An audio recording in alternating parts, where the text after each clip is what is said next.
QSO Today, Episode 340, Patrick Stoddard, WD9EWK. This episode of QSO Today is sponsored by ICOM America, makers of the finest HF, VHF, and UHF transceivers and accessories for the radio amateur, reminding you in this new year to check out their new IC705 all-band portable transceiver, now shipping from your favorite amateur radio dealer. My thanks to ICOM America for their continued support of the QSO Today podcast.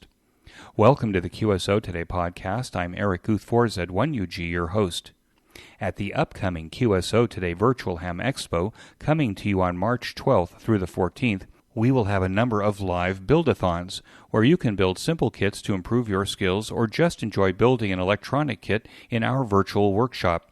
Join David Kripe, NM0S, Joe Eisenberg, K0NEB, and Rex Walker, W1REX, for their live workshops. There is more information on these workshops at the QSO Today Expo's homepage.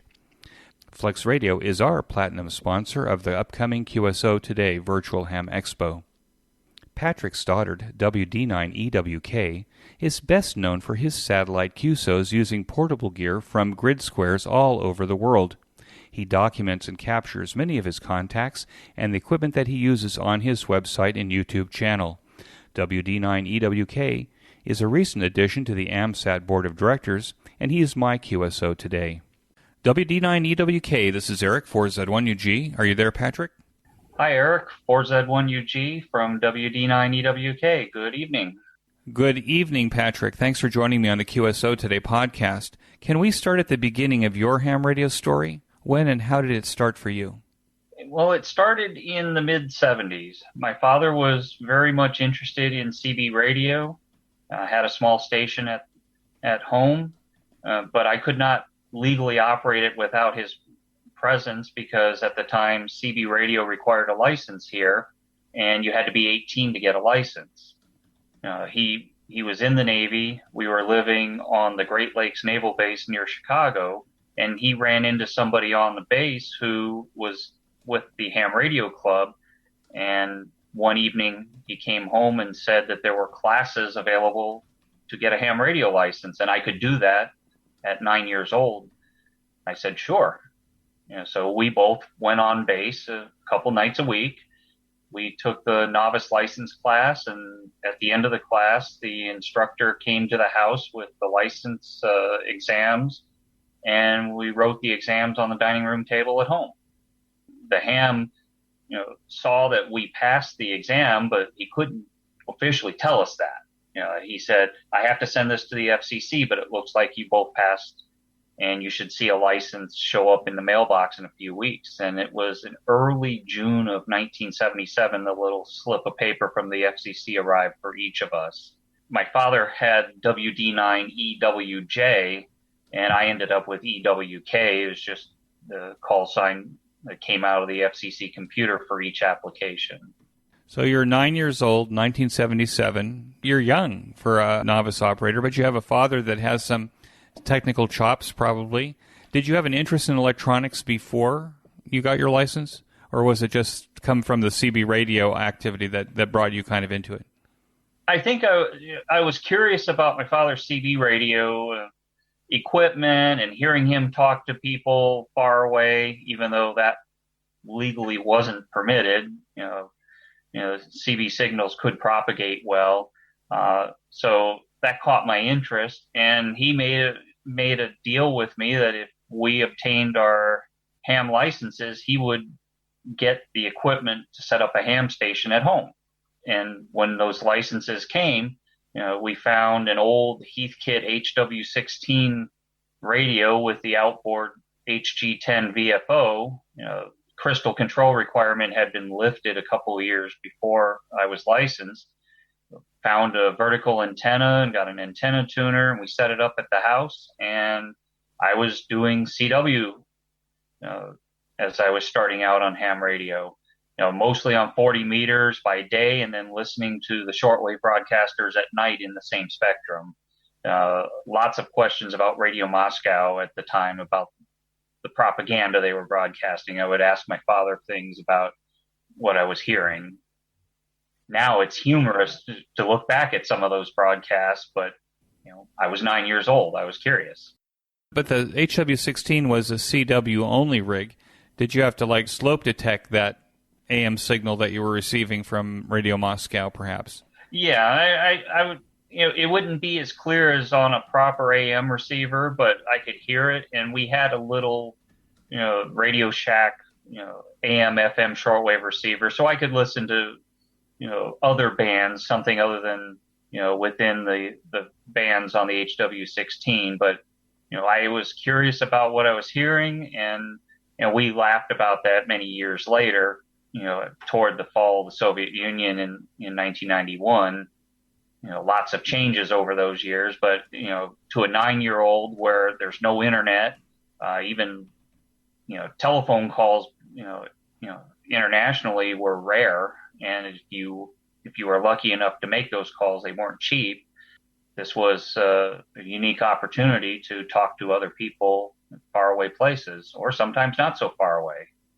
I don't think I've interviewed in 340 interviews very many hams that actually had fathers that started with them and kind of stayed with them. How did you both progress in terms of upgrades? Well, he didn't stay with the license.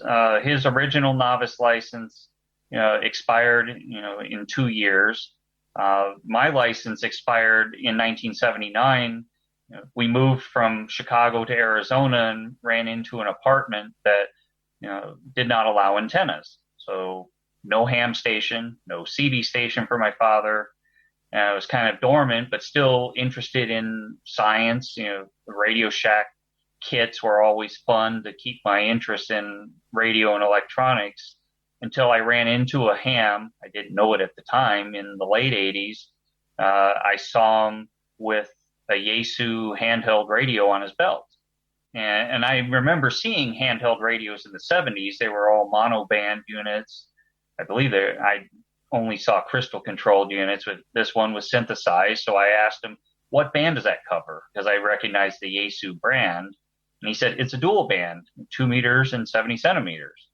My eyes, popped wide, and I asked him about licensing, and told him I had been licensed previously. And at that point, there were volunteer examiners, and the novice licenses could still be, the exams could still be given by just ordinary hams that had at least a general class license. So within a few weeks, I took the license exams here in Phoenix and passed my novice and technician exams on the same night. And then by the end of 1989, the end of that year, I mastered 13 words per minute Morse and wrote the general and advanced exams, even wrote the extra exam, but I could never get the 20 words per minute at the time. So when I got back into the hobby, I went all the way up to the advanced class license, and I've been continually licensed ever since. And did you have the same call sign? No, and when I got back into it, this predated the vanity call program that the FCC started in the 90s. So my first license as a novice was KB7HFF, Hotel Foxtrot Foxtrot. And once I received that, the paperwork for the technician exam I passed was sent in, and then I took the technician call sign N7 Mike Romeo Victor. And at the end of the year, when I reached the advanced class, I changed to Kilo Foxtrot 7 Yankee Sierra. And I went back to WD9EWK in the mid-90s, as I figured that was my original call sign, and why not go back to what I had when I started? Right, and now it's kind of a sign of seniority, perhaps, or maturity to have a WD9 or a WA something or a WB something, right? Nobody's taking those calls now as vanity calls. Very rarely do you see those calls taken now. I took it because when the vanity call program started, I didn't find any shorter calls in the 7 call area that interested me that I could get my hands on. The selection was, slim picking. So I decided just to go back to my original call sign, even though it was from outside of this call area. It wasn't required to, the call sign matched where I lived. So I went back to that, and I'll probably stay with this call sign. I don't see, I'll never say never, but I don't see a change to my U.S. call. How important were Elmers or mentors to you in pursuing your amateur radio career? Well, at the start, it was my father, and the ham that ran the licensing classes in Illinois was a ham named Joe Vasali. At the time, he was WD9 Bravo Golf Victor. He's now November 9 Bravo Delta and lives in California. I've had some contact with him in recent years. He was most helpful with the classes. He was the one that came to the house to give those novice exams. My first contacts at the shack on base, I had to use the club's call sign followed by my call sign at the time. So it was a long call sign to transmit with a straight key, but I made my first contacts at the club before getting the station set up at home. Those were the most helpful. And by the time the late 80s came around, you had the study guides, the license exams were, the questions were all open question pools. So I was pretty much a self-study to get back into the hobby, and then a lot of reading, books, and in later years, the internet. And the internet did not kill amateur radio. Far from it. What was that song? Internet killed the radio? Video killed the radio star? Yeah, something like that. So I don't think the internet killed ham radio at all. Let me ask you, this early interest that you had in ham radio and CB from age 9, did that play a part in the choices that you made for your career in education? It did. I was interested in electronics, and in the 80s when the first home computers were becoming available, parents got us a Texas Instruments 99-4A computer. You could write programs in BASIC. Had other computers through the 80s. Dial-up modem to connect to bulletin board systems, and then later I actually used that to do school work by the time I reached college. Was always interested in it, and by the time I got into the mid-90s, I was starting to work in IT, and ham radio actually helped me greatly get familiar with computer networking by doing TCP/IP networking over 2-meter packet radio with a few friends of mine in northern Mexico. So you were working packet radio from the Phoenix area to Mexico? Well, I started doing HF packet. I started doing other digital modes at the time, which was really RTTY and AmTOR, PACTOR, and the TNCs available then.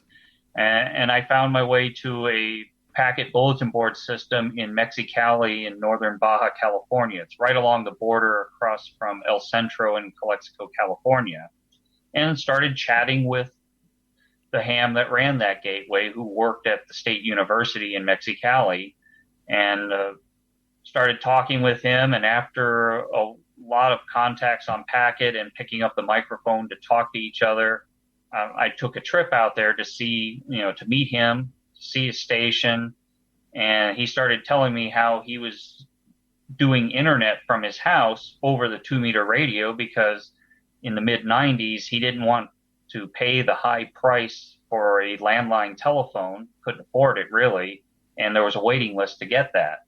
With the packet system at his office at the university that had internet access, he was able to access the early internet from home over a 2-meter radio. Very slow, but it worked. Right, so that internet would have been like email, for example. Started with email, but on one of the trips out there, I took an old computer, TNC, and an Ethernet network card for the computer to him, and we set up what would, today you would call that a router. Set it up so that he could use his personal PC with a web browser, go out over the 2-meter link and access the internet. It would take a minute or two to paint a web page of just text. Right, at 2400 baud or something like that. 1200 baud, he would receive part of the page, his radio would acknowledge. It would be, you could see the radio receive and then transmit quickly.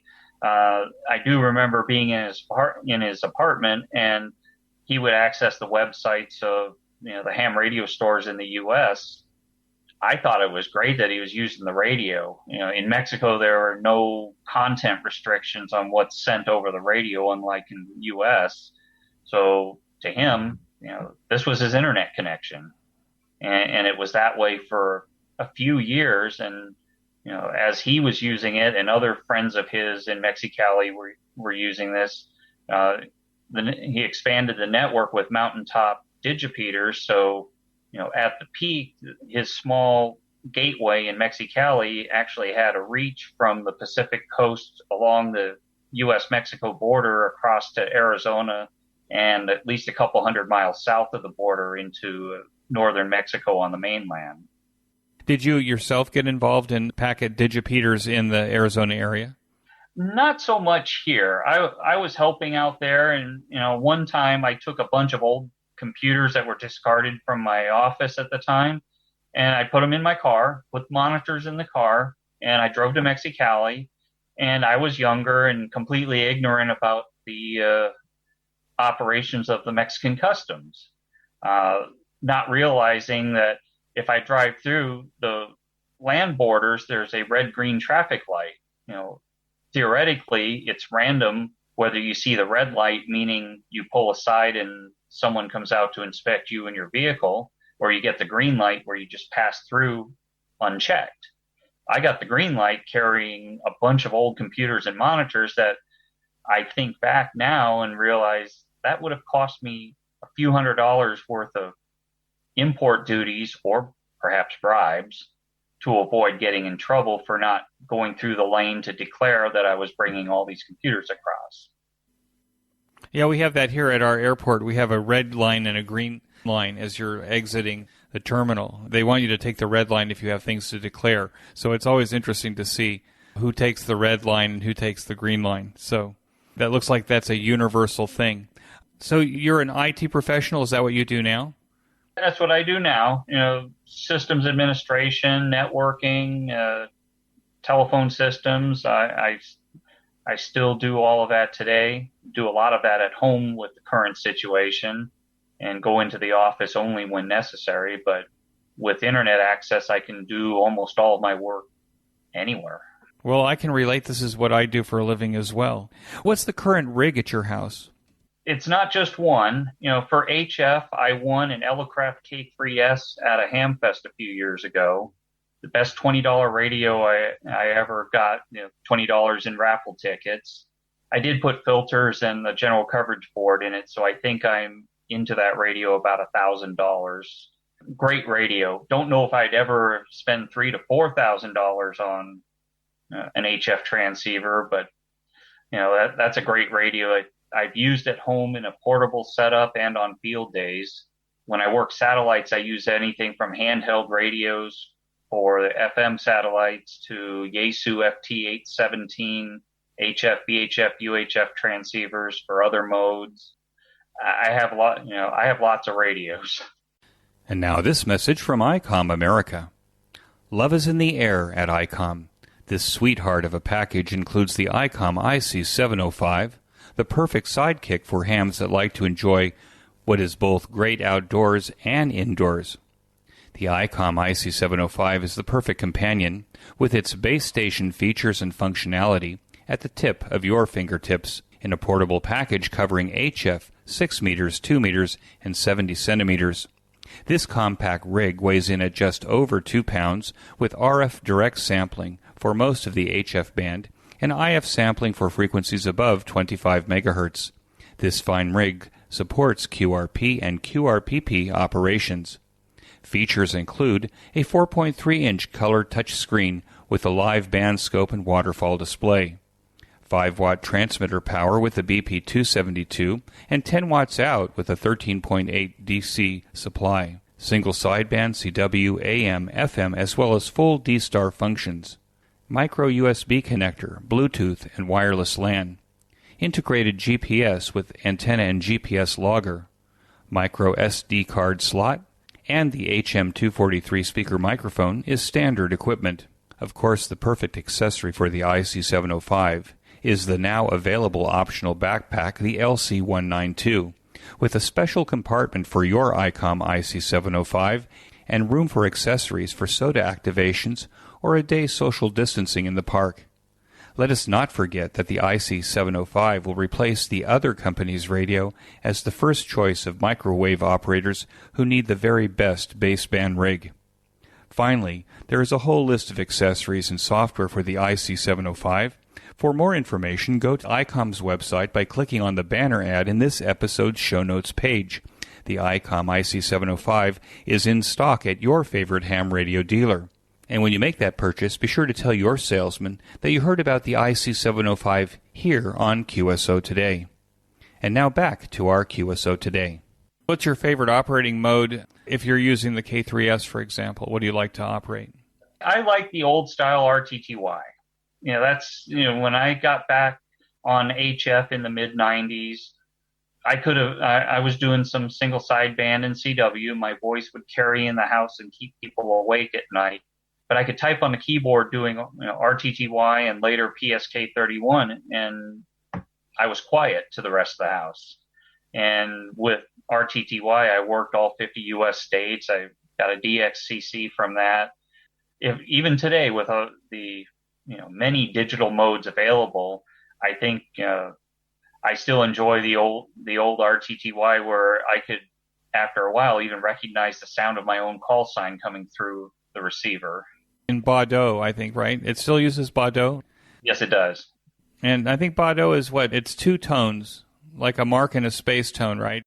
Two tones, and I could recognize my call sign, and in a contest where you're getting a similar exchange with everybody, I could recognize what 599 sounds like after a while, or certain elements of the contest exchange, but I can't decode Baudot by ear. Are there a large number of RTTY operators still? I mean, if you want to, instead of FT8 or PSK31, if you want to operate RTTY any night, there are people out there operating RTTY?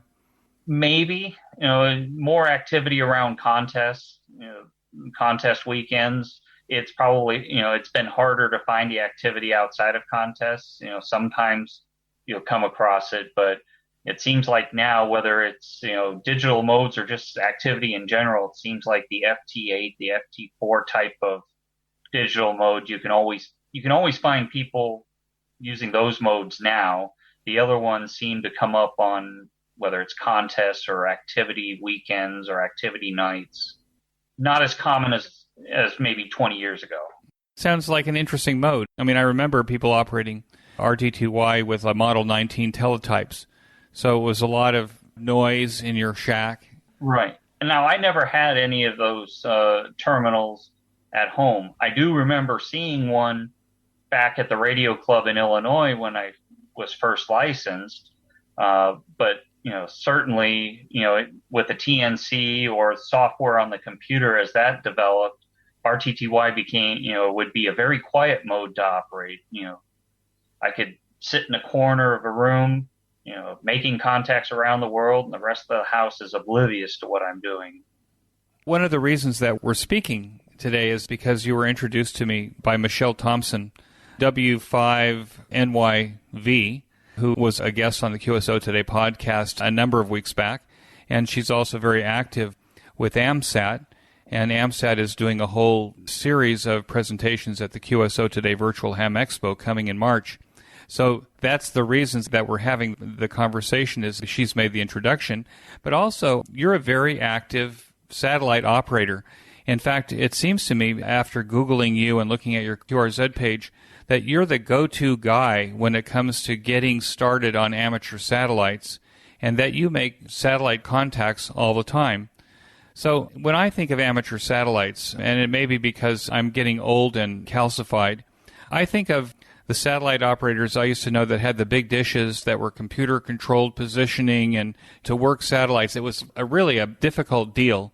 But when I look at your YouTube channel, it seems to me that that's been made much easier. Can you talk a little bit about what's really required now to be a satellite operator, And how do you operate satellites?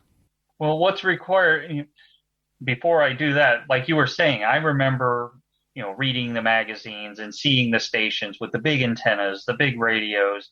You know, the satellite operating interested me, but in the 80s and the 90s, it was an expensive proposition for someone, going to college or just, starting to work full time. I didn't want to spend $2,000 or $3,000 to get set up for satellites. If anything, if I had $2,000 or $3,000, I had other targets for that spending.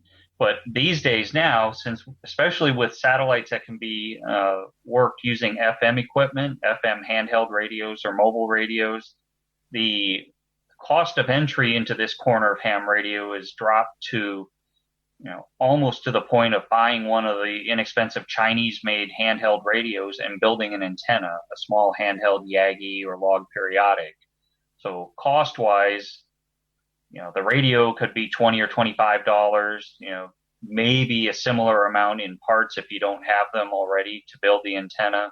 And you can try satellite operations with equipment that, if you're not interested in continuing, can be used with repeaters, simplex operating, or other purposes. It's not specifically for satellite operating. And after that, it's, other modes. I use a Yaesu FT817 for single sideband, small portable all mode transceiver, and two of them make a great all mode satellite station that I can carry when I travel. The radios go in an old laptop bag, and my two FT817s have many thousands of road miles and frequent flyer air miles over the years, because I can carry the station with me almost anywhere I go.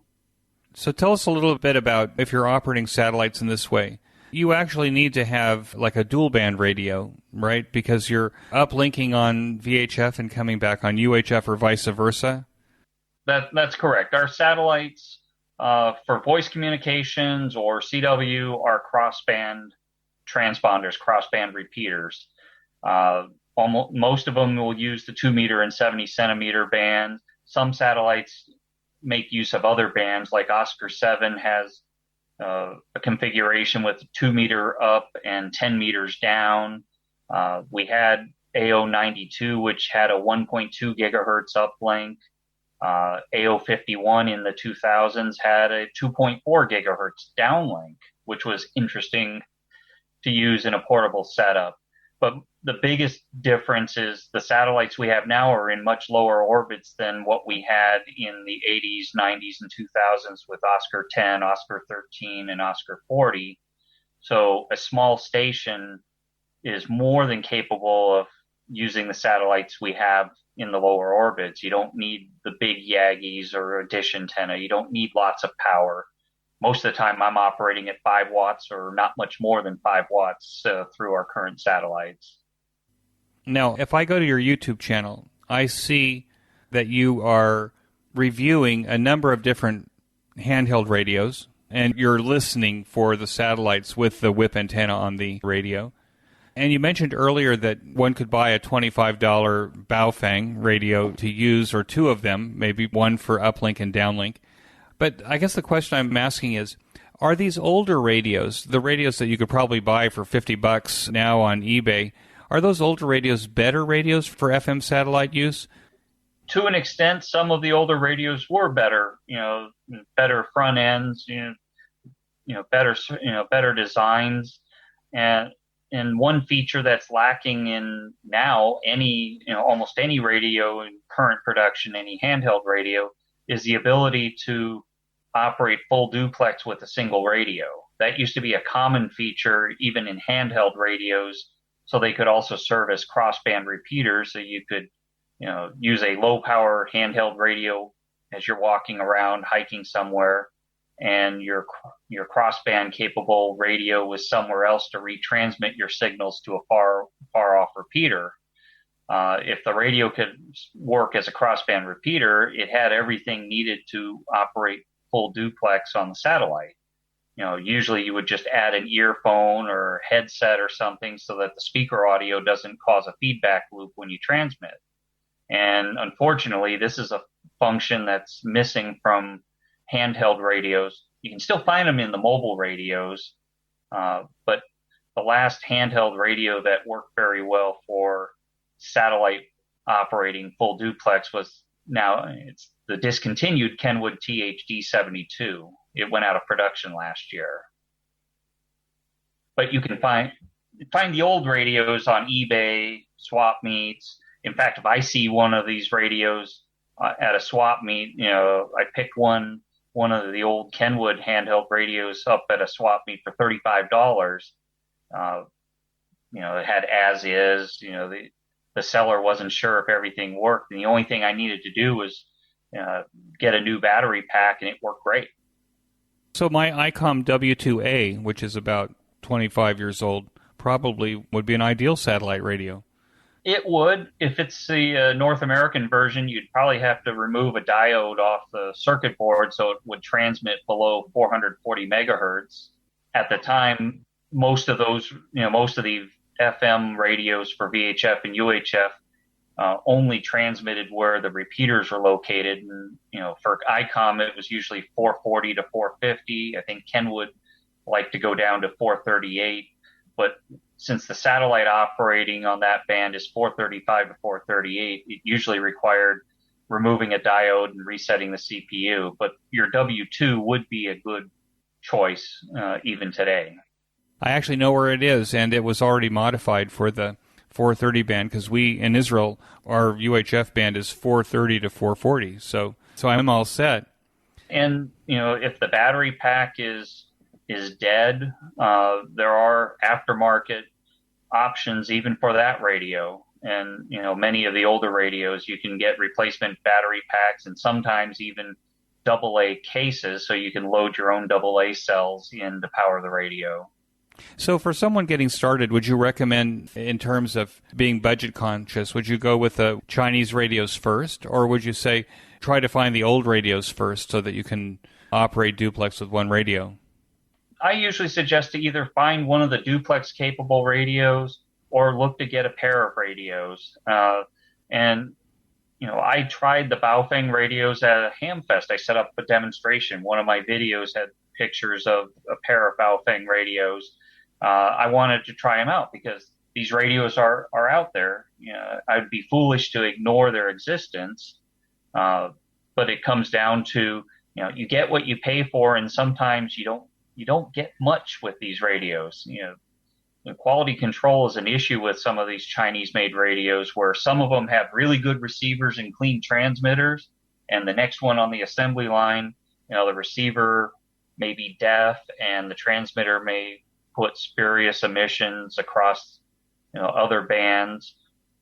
But it is an option. But I usually, lean toward, either find one of the older radios or maybe find a pair of radios where you transmit from one and receive on the other.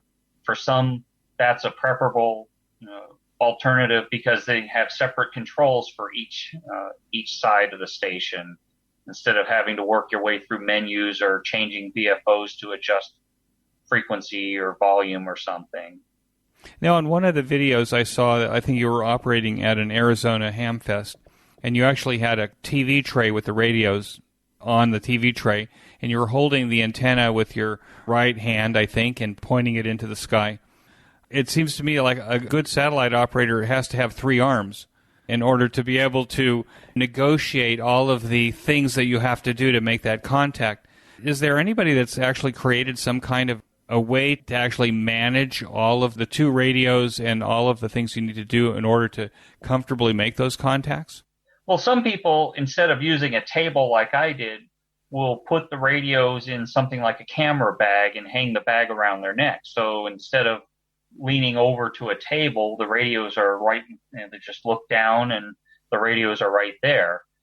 Some people, whether it's they don't want to hold the antenna for 10 or 15 minutes at a time, or medical conditions, they'll put the antenna on a tripod. I prefer to hold my antenna because not only can I point it skyward, I can twist the antenna. If the signal starts to fade out, I can reorient the antenna elements and usually pick the signal up better. And that a lot of that just comes with practice, practice, practice. And for me, I spent many months just listening to satellite passes before I ever attempted to transmit. I made a couple satellite contacts in the early 2000s, but it was really at the end of 2005 where I started doing this on a regular basis. And, it's just lots of practice and living in places where I couldn't put up antennas. My portable stations are what I would use at home and what I still use at home today. I don't have antennas on the house.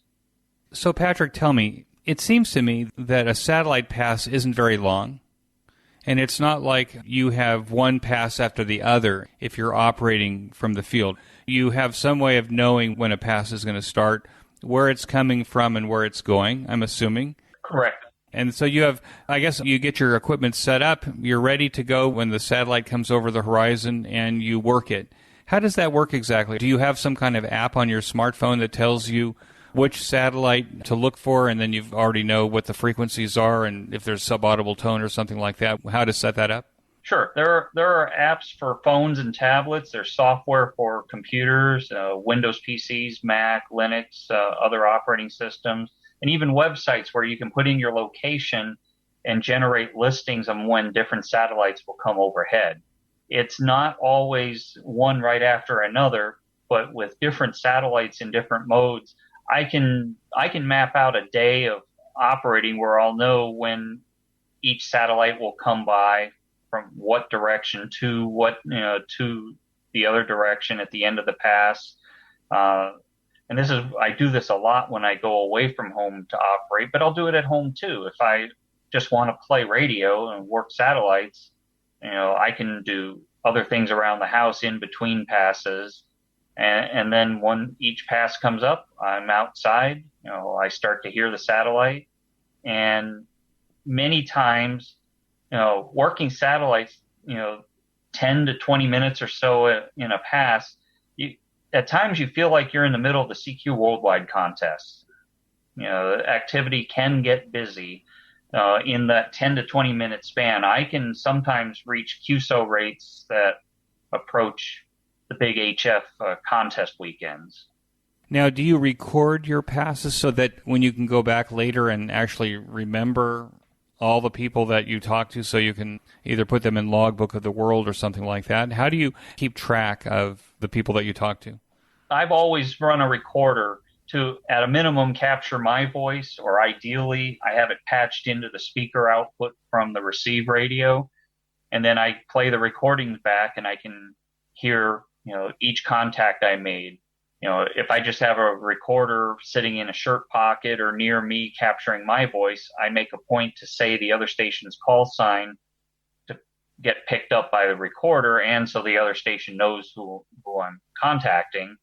If I'm tapped into the radio speaker, then I'm hearing the satellite signal. So it's capturing everything that's coming through, my voice and anybody else I'm working, and I'll play that back, make my log entries, upload to Logbook of the World.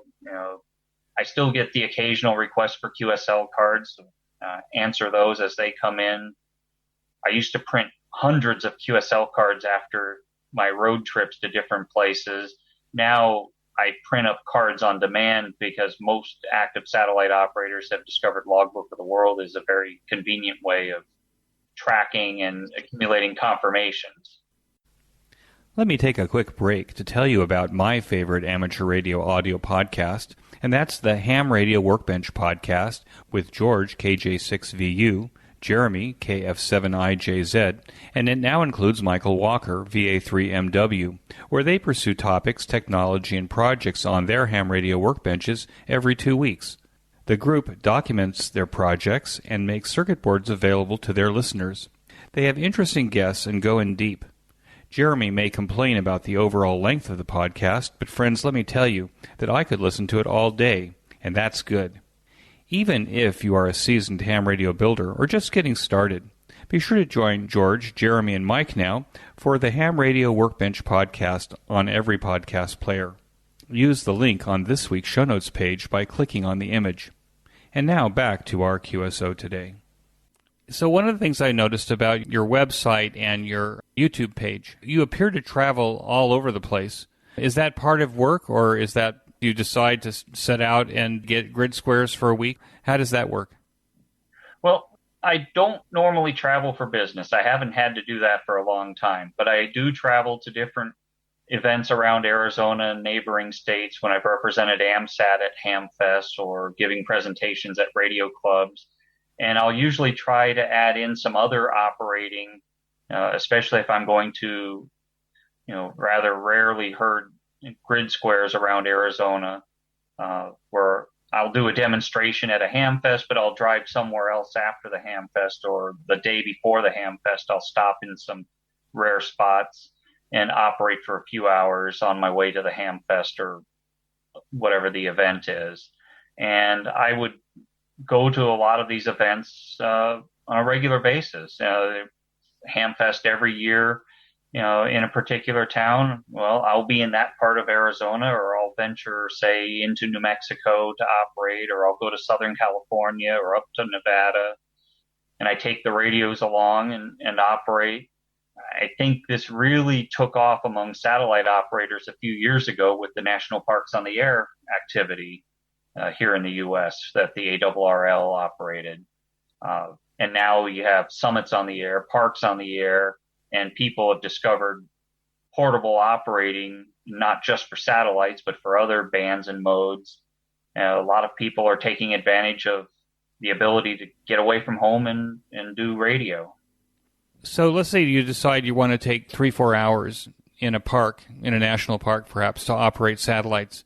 Are you pretty guaranteed that there actually will be satellite passes that you'll be able to enjoy in that 3 hours? Is there enough satellite activity that you can pretty much snag a couple of contacts?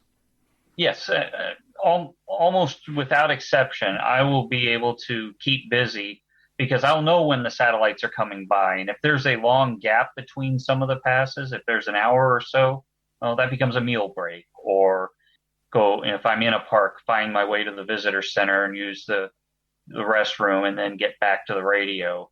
Other times I'll pack a lunch and drinks with me, so I'll find a place and I'll stay there for the day and operate, and then head home at the end of the day or head to wherever my destination is after that. But I will usually be able to get more than just a handful of contacts. A recent trip I took to a national monument in southern Arizona, I spent about 12 hours of operating, and I came home. I had worked 25 passes and logged about 100 contacts. A couple of the passes I was making 15 to 20 contacts, and on others maybe a single contact.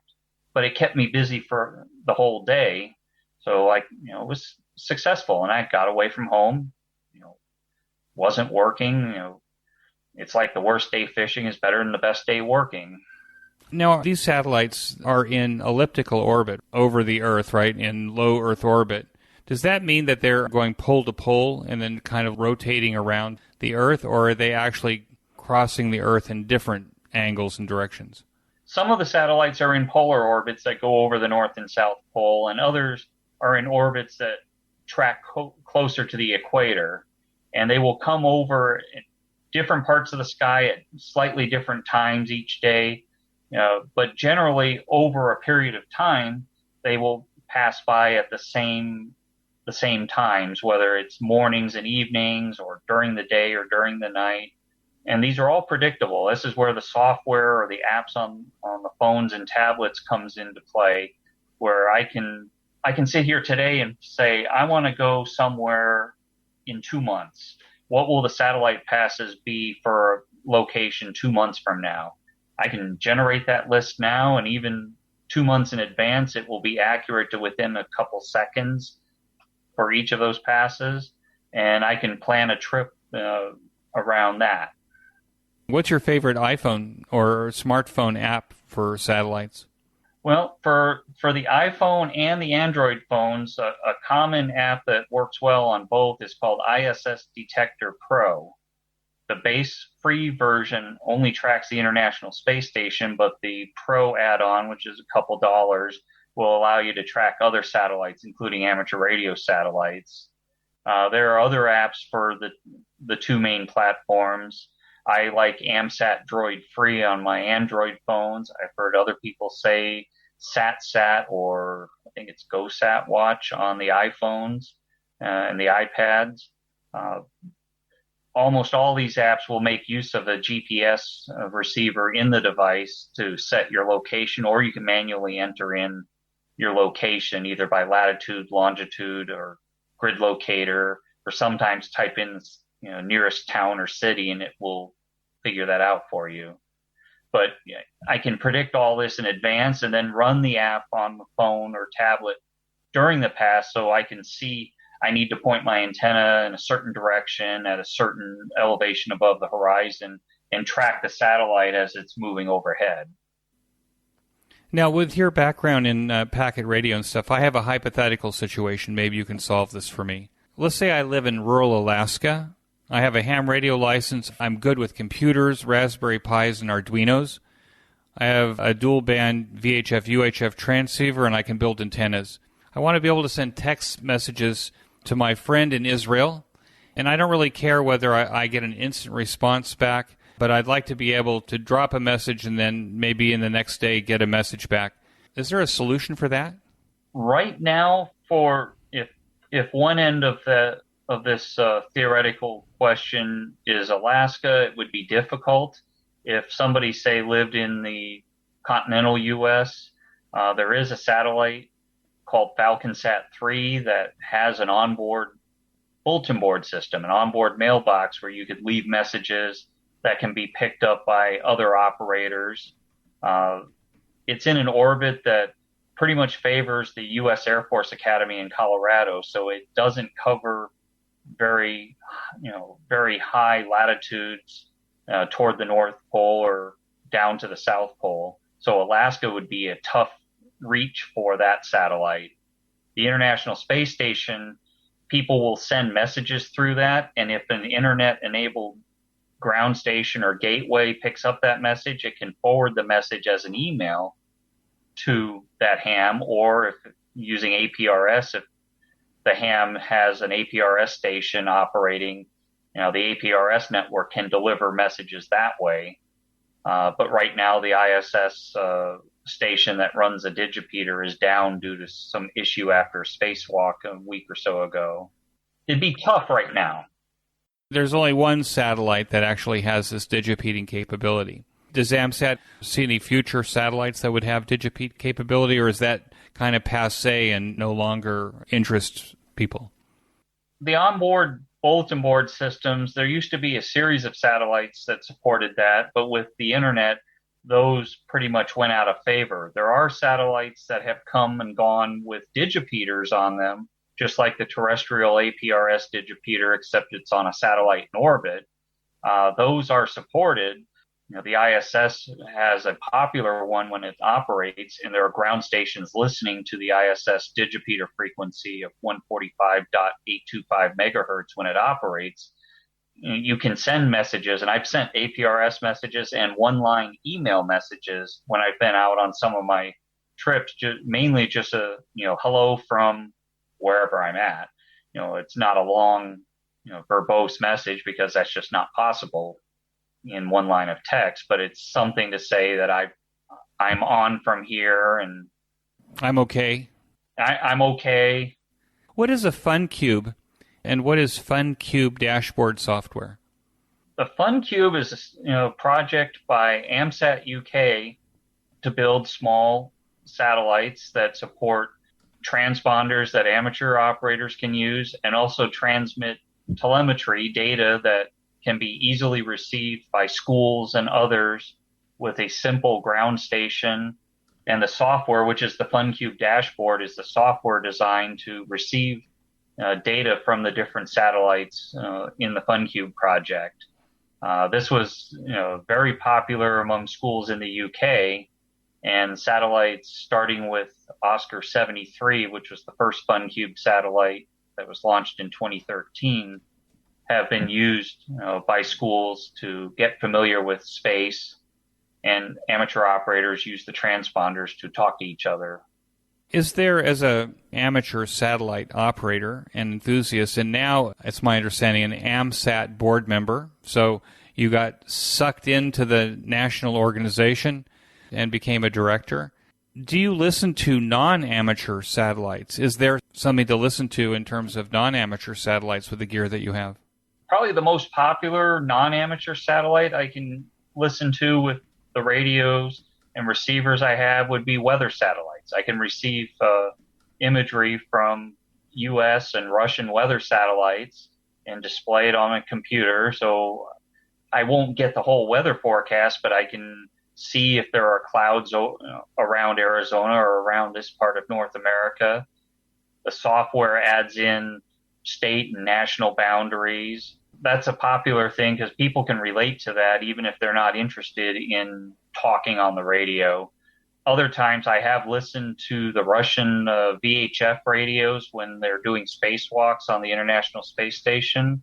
Their spacesuits use VHF radios, and I can listen. It's around 130 megahertz. When they're overhead, I can hear them talk. It's almost exclusively in Russian, so I only know a handful of words in that language. If I want to know what's going on, I'd have to have NASA TV on somewhere doing a translation or somebody who's doing a commentary on the work that's being done. Can't do that with the American spacewalks because those suits use different frequencies, and I believe most of that might be digital, not easily decodable on the ground. What do you think is the greatest challenge facing amateur radio now? I think the greatest challenge is probably, hams, old or new, and their willingness to try new and different things. Unlike a lot of hobbies, ham radio is not everybody does the exact same thing. We don't all use the same type of radio to talk to each other. We have frequencies across the whole radio spectrum, even into laser communications. I think software-defined receivers, when those started showing up a few years ago for me, that was an eye-opener because instead of a receiver that would receive one or maybe two frequencies at a time, now I'm looking at a chunk of spectrum, whether it's, say, the entire 20-meter amateur band, or if the receiver supported it, the entire FM broadcast band, and see all the different signals on one screen, and I can just click on a waterfall trace, and now I'm listening to one station. That's just one example. I still enjoy HF. I still enjoy single sideband. I do some CW, but I also like to poke around on new and different things. In terms of satellite operating, when there was a 2.4 gigahertz downlink on Oscar 51, I bought a down converter and tried that. The Doppler shift at 2.4 gigahertz is rapid fire, but it was fun. I get on the FM satellites because I don't know who I'm going to meet. That's the entryway for most to amateur radio satellites, but I'll get on single sideband and talk to those who are more experienced or have bigger stations, the sort of station I might get someday at home. You never know who you're going to meet, just like, getting on 20 meters and calling CQ, you don't know who's going to answer your CQ call. When you're operating FM satellites with your handheld antenna and stuff, what is the farthest contacts that you get? Are you getting continental contacts, international contacts on the satellites, or are they too low? International contacts are possible. From here in Arizona, I won't be able to talk to someone in Europe. I have talked as far, away as Alaska, Hawaii, the northern coast of South America, and Newfoundland on FM satellites, using a handheld radio and the handheld antenna. On single sideband from here, I've talked as far as Iceland. And when I've traveled to Dayton or the east coast of the U.S., I can easily talk to stations across the Atlantic throughout Europe. And I do that as well. I think I'm up to about 30 or so countries toward a satellite DXCC. Don't know if I'll get to 100 countries, but with the current satellites, it's pretty much limited to North America, the Caribbean, and the northern part of South America from here in Arizona. So if I lived in the eastern U.S., more countries, more DXs available. Would you recommend FM satellite operation for preppers? For preppers, probably not, because you would have to be familiar with when the satellites are passing by, and whoever you're trying to talk to would also need to be set up. I suppose they could do that. There was an instance in about almost a year and a half ago, where a satellite operator and his father were stuck in Big Bend National Park in Texas, in one of the most remote parts of the national park, near the Rio Grande River and Mexico, and there was no mobile phone coverage, and his truck got stuck in mud. So he was able to make contact with a satellite operator he knew, past his location, latitude, longitude, description of the road and the situation, and even gave the phone number for the park administration so that the other operator could make a phone call and say there's somebody stuck out there. And a couple hours later, park rangers pulled his truck out of the mud and everything was fine. Right, because when we're talking Texas, we're talking a national park could be 100 miles across. Definitely. And the further away from the visitor center, mobile phones don't work, not even from across the border in northern Mexico. And, sure, if he had an HF set up, he probably could have gotten on 20 meters or 40 meters during the day and made contact with someone a few hundred miles away who could pick up a phone and call, the National Park Administration and say, he's stuck out there, bail him out. But satellite, he was going out there to work satellites, and, it was just natural to pass the information along, and he had everything written out of what he was going to say, for his location, and even on the air mentioned they had provision, so if it took a while, they had food and water, they would be fine. Now, you mentioned earlier that you listened quite a bit before you ever transmitted on amateur satellites, which seems like a good idea. Do you recommend that to people who are going to be newbies to satellite operation? And what do you think you learned the most from listening for a few weeks or a couple of months? I think that's a great way to start, because you get familiar with how contacts are made on satellites. Many who come to amateur satellites with handheld FM equipment, they've talked on local repeaters. It's similar, but there are differences. Not a lot of extended conversations. The satellites are like an HF contest, where it's exchanges of call signs and grid locators. If there's a lot of people trying to make contacts, you get familiar with different call signs. You might hear the same call signs when you're ready to actually transmit and make contacts, but you at least get familiar with the flow of how those passes operate. And then nobody's perfect. I made mistakes starting out, but at least I was a little more comfortable with what to do and what to expect. When I got on AO51 for the first time, my first contact was with a ham who was 10 miles away from me, across the city of Phoenix from where I was. The signals went up 500 miles, came down 500 miles, but between us was a distance of 10 miles. Then again, for some, they may work somebody who's out in a rarely heard spot for their first contact by satellite. You never know. But it helped me get comfortable with, the process. The recorder was key, and so I could go back and listen to things, and I've continued recording every pass I work. I keep most of the recordings. I can put them up in my Dropbox space or keep them on a small hard drive or USB stick. So if somebody comes back and says, hey, I thought I worked you in 2013 when you were somewhere, and I'd like to get that confirmed, I can oftentimes pull up that recording, and usually it's a case of, oh, I missed your call sign, sorry. I hear it in the recording, so log the contact, upload to Logbook of the World, or send a QSL card, whatever is requested. What advice would you give to newer returning hams to the hobby? Be ready to try different things. If it's someone returning to the hobby, If they're familiar with operating HF, yes, that's still available, and in many cases, you can get the same radios you had in the past and use them today.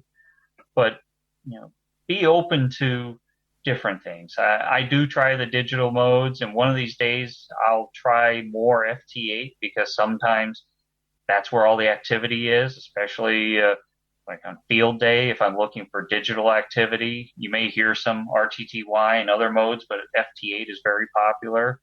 Satellite operating. I've tried many facets of amateur radio. I've tried amateur television and really wasn't my cup of tea, but I tried it.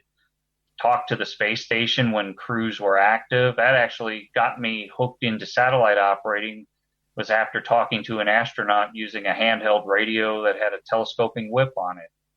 Once I did that, a couple weeks later, I figured I had been listening to satellites for a while. It was time to actually try to make contact that way. And it's kept me active even as the solar cycles have gone up and down over the years, unlike in the past where my activity seemed to mirror peaks of solar cycles. Patrick, I want to thank you so much for joining me on the QSO Today podcast. I've learned a lot about satellite operation, and the fact that I can probably pull that W2A out of the drawer, replace its battery pack. I could be listening as a newbie. I could be listening to satellites in no time.